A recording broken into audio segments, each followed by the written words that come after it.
So most people don't know that China and Huawei have suggested a radical way in which the internet will function. This will affect everyone else, including the Internet of Things. But don't worry, we'll get to the China part a little bit later, so stay tuned.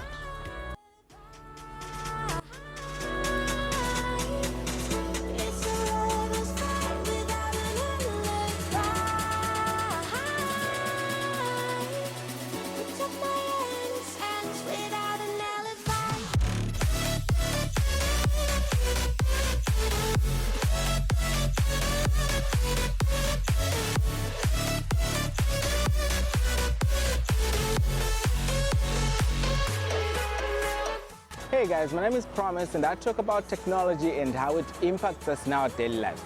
If this is your first time visiting my channel, please consider subscribing so that you can stay up to date when I post a new video. So what is the Internet of Things? The Internet of Things, as it says, is the Internet of Things. You now have lots and lots of connected devices on the internet, ranging from your refrigerators to the lights, to shoes, even shoes, cars are connected to the internet. The reason, or I would say the need for this, is to get information quickly and fast from these devices so that you can make your decisions. You can control your lights, you can control your refrigerators, your fridge can order food on your behalf. So Internet of Things is supposed to make life easier for everybody, but however, it comes at a cost. The cost is there is no change to the design of the internet. Things are just being connected onto the internet without any design change, I would say, without any design change. Numbers are growing.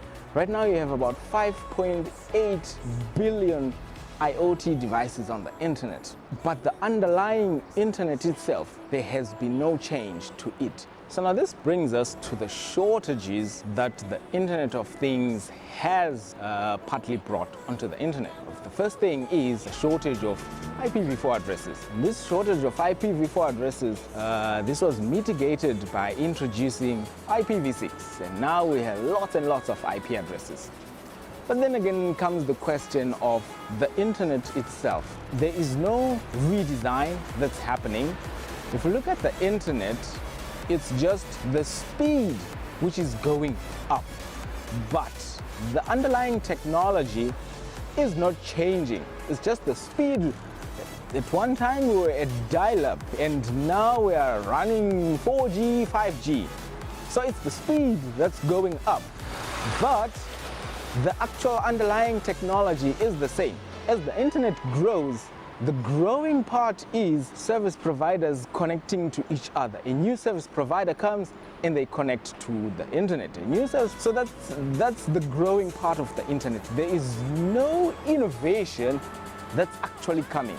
It's just the speed that's increasing, but the innovation itself of the underlying technology has remained the same for about 20 to 30 years now, or I would say ever since the internet was born.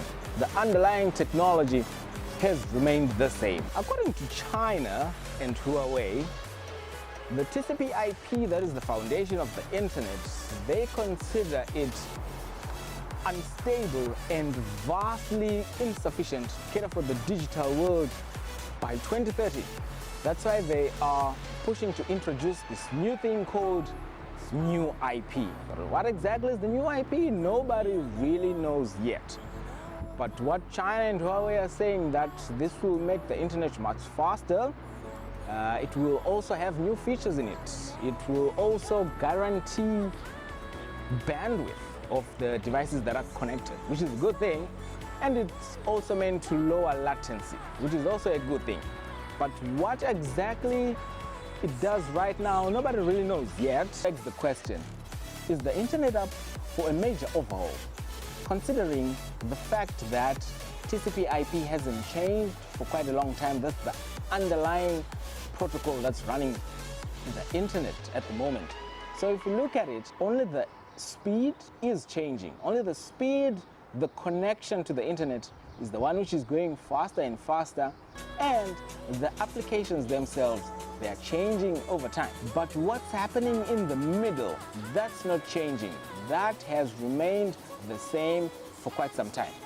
So is Huawei wrong in trying to introduce this new IP, or is there something else that can be done besides the new IP, or something else that we can do in order to change the internet and make it more scalable, considering that all networks that are coming are just connecting to each other, connecting to IXPs, internet exchange points? There's no real innovation that's happening. Thanks for watching, consider subscribing, and I'll see you in the next video.